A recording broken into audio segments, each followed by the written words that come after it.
Bismillah. Assalamualaikum warahmatullahi wabarakatuh.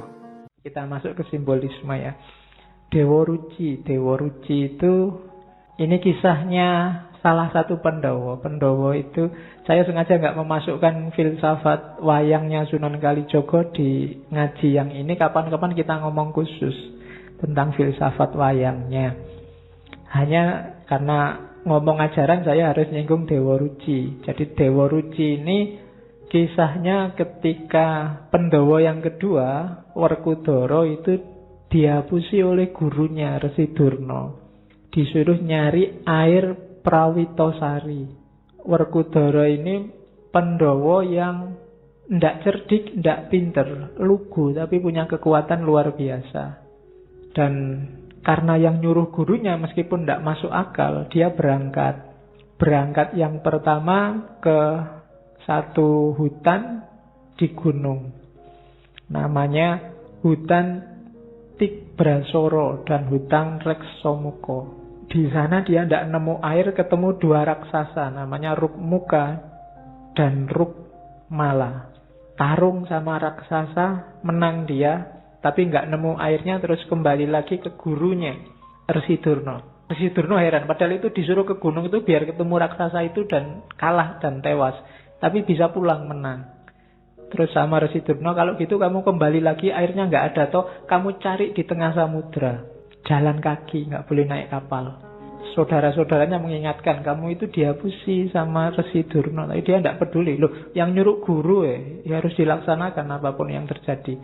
Jalanlah dia ke tengah samudra. Di sana dia ketemu ular naga. Namanya naga Amburnawa. Makanya mungkin di momen tertentu kalian lihat gambarnya Werkudara yang dililit oleh ular naga besar. Itu bagian dari ceritanya Dewa Ruci. Dan naga itu kalah. Tapi masih bingung Werkudara. Terus airnya itu di mana? Saat dia nyari-nyari, di pantai dia lihat anak kecil. Anak kecil ini wujudnya persis kayak dirinya tapi kecil. Itulah Dewa Ruci. Nanti ada dialog-dialog panjang yang sangat mirip dengan dialognya dia dengan Nabi Khidir. Sampai terakhir ada Dewa Ruci itu nyuruh masuk, kamu masuklah dalam diriku. Kan Werkudara bingung lah, aku tinggi besar kayak gini masuk dalam dirimu yang kecil seperti apa? Katanya Dewa Ruci, masuk aja. Dan akhirnya masuk lewat telinga ceritanya. Dan di dalam dia melihat macam-macam pengalaman yang luar biasa. Nanti di Dewa Ruci ada ceritanya. Detailnya, uraiannya menurut saya nanti di Suluk Linglung. Apa saja teori yang dari sana. Malam ini kita lihat sedikit-sedikit. Dan ini sangat simbolis. Orang yang sangat awam seneng aja lihat cerita kayak gitu. Ada tawuran dengan naga, ada tawuran dengan raksasa, dan macam-macam. Nanti begitu ilmunya meningkat, dia akan paham. Oh, mungkin yang dimaksud Kanjeng Sunan itu dulu, ini simbolnya ini, itu simbolnya itu. Itu yang dimaksud dakwah pelan-pelan. Tidak ujuk-ujuk langsung diajari manunggaling kawula Gusti. Diajari wahdatul wujud, kita harus ittihad sama Allah. Pening. Tapi kalau pakai Dewa Ruci, pakai cerita-cerita kayak gini, mungkin sementara akalnya nggak nyampe, dia hanya cerita biasa. Nanti pada saatnya ilmunya tambah, wawasannya tambah, cerita ini jadi luar biasa. Sama kayak lagu-lagu, lir-ilir dan lain-lain. Sementara wawasanmu belum nyampe, dia cuma lagu anak-anak biasa aja. Tapi nanti ilmumu tambah, wawasanmu tambah, dia jadi luar biasa. Itulah yang bikin Al-Quran selalu nyuruh bacalah, selalu nyuruh kita pahamilah dirimu dan lingkungan sekelilingmu. Jangan merasa sudah, belum. Semakin nanti wawasanmu tambah, semakin kamu paham, oh selama ini saya pahamnya hanya sampai level ini, ternyata bisa lebih dari itu. Jadi jangan di satu titik pun kamu merasa sudah paham tentang apapun, karena pemahamanmu saat ini sebatas sejangkauan wawasanmu. Siapa tahu nanti wawasanmu tambah, kamu lebih luas lagi pemahamanmu. Maka jangan berhenti. Cari ilmu harus terus. Minal mahdi ilal lahdi. Oke, simbolismenya itu ya. Itu saya tulis di situ. Kalau kisah Dewa Ruci ya sebenarnya simbolisme cerita Mangnunggaling Kawula Gusti. Air Perwitosari itu ilmu sejati. Kalau gunung sama hutan itu ya simbol halangan-halangannya. Rukmuka, Rukmala itu halangan juga. Halangan namanya Kamukten dan Kamulyan. Kalau Kamukten itu hubungannya sama kekayaan materi. Kamulyan itu kekayaan spiritual, status sosial. Orang mulia dan mukti. Ini juga jadi halangan kalau bagi orang sufi. Sering-sering orang berhenti di situ atau jadi merasa besar di situ. Duitnya tambah banyak, apa-apa bisa dibeli, segalanya bisa dipenuhi, mukti sudah hidup kita. Apalagi terus status sosialnya meningkat, mulia kita di tengah masyarakat. Dan ini harus dikalahkan. Jangan sampai kemuliaan dan kemuktian ini menjadi penghalang kita ketemu sama Allah. Karena kita merasa besar, merasa penting, merasa lebih dari yang lain. Itu harus ditaklukkan juga. Termasuk ular naga, nafsu, hasrat, ego. Kalau raksasanya kalah, ular naganya kalah, kita akan ketemu Dewa Ruci, ilmu sejati. Ini bekal bagi Werkudara untuk nyari ilmu sejati, untuk bisa menaklukkan raksasa sama menaklukkan naga. Milikilah kualitas-kualitas ini. Yang pertama, rilo, bahasa Arabnya ridho. Yang kedua legowo, yang ketiga nerimo, yang keempat anurogo, yang kelima eling, yang keenam santoso, yang ketujuh gembiro, yang kedelapan rahayu, terus wilujengan, marsudi kaweruh, semedi dan ngurang-ngurangi. Rada abot iki ketoke. Oke ya, satu-satu. Ini bahasa Jawa ya, semoga tidak roaming. Rilo itu bahasa Arabnya ridho. Bahasa gantinya itu ikhlas. Jadi ikhlas itu di luar hasrat. Hanya Tuhan, hanya Allah yang jadi awal dan akhirnya. Setelah itu legowo. Legowo itu apa? Boleh apa saja terjadi, tidak apa-apa. Itu legowo. Tidak memberati apapun. Kehilangan juga tidak apa-apa. Asal bukan kehilangan Allah, itu legowo. Punya apa saja, tidak apa-apa. Asal Allahnya tidak hilang, itu legowo.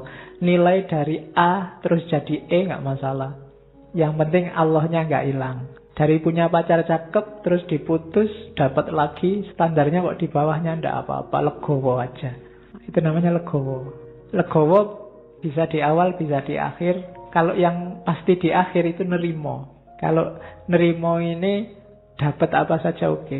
Tidak menyesal, tidak menuntut apa-apa. Bahasa agamanya qanaah. Punya wajah jelek, diterima aja. Tidak punya uang, diterima aja. Tidak pinter, IP jeblok, diterima aja.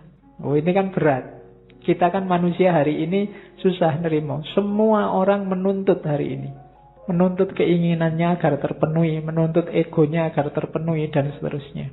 Jadi nerimo. Setelah itu rendah hati, anurogo. Tidak boleh sombong. Tidak boleh aku. Tidak boleh merasa besar. Terus eling. Untuk bisa 4 yang di atas, itu harus eling. Eling itu bukan lawan dari tidur atau pingsan. Eling itu frekuensimu nyambung terus sama Allah. Eling. Mau apa aja, kamu eling. Mau minum gini, ingat Allah terus bismillah. Kalau ndak eling, minum ya minum aja, haus ya Pak, kan gitu. Terus santoso. Ini bukan nama orang ya. Bukan nama PO BIS juga. Santoso itu di Indonesia kan jadi sentosa. Makna pasnya itu selalu berada di jalan yang benar. Biar santoso, maka setiap kali baca Fatihah kamu berdoa ihdinas sirotol mustaqim. Sebenarnya jalan yang benar itu kita semua sudah tahu. Tinggal mau konsisten apa enggak. Biar hidupmu santosa, konsistenlah dengan jalan yang benar. Terus gembira.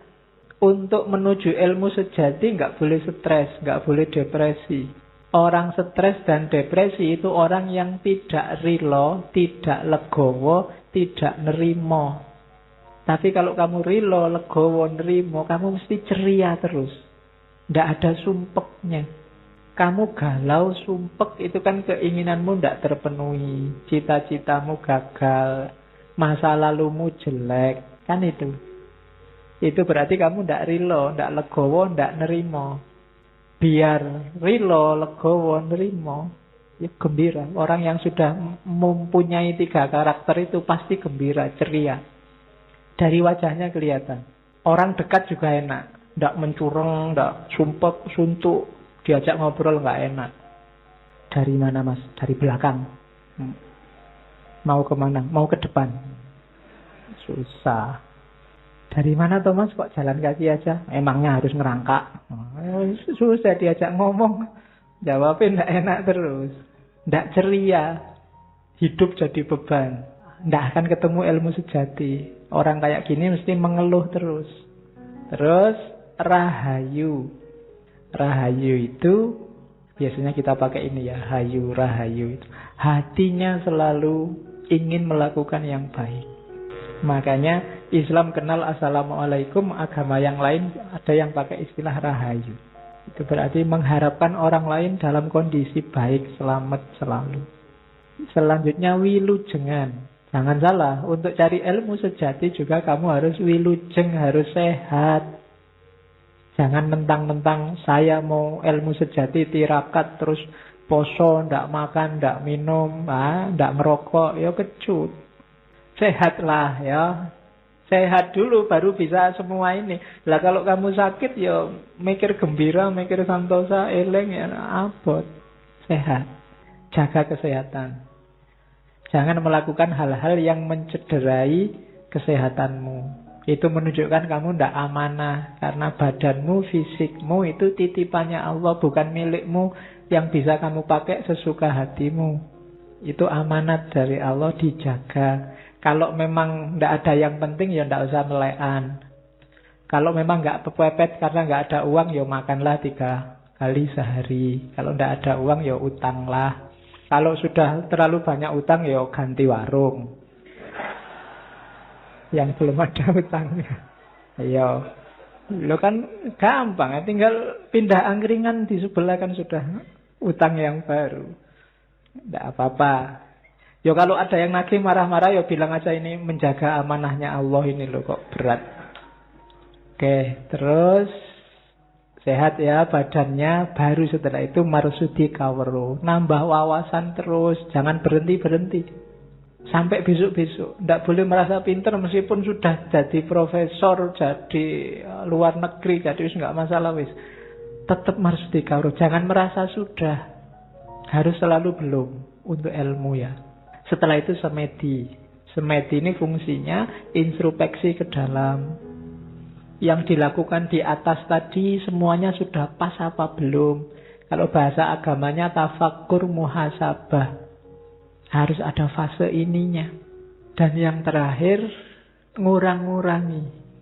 Ndak boros, ndak kakean turu, ndak kakean makan, dikurangi dikit-dikit.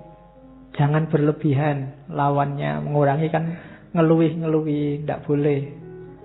Kalau urusan dunia, urusan apapun yang tidak esensial, kurangilah. Kamu sendiri ngerti mana yang harus dikurang-kurangi.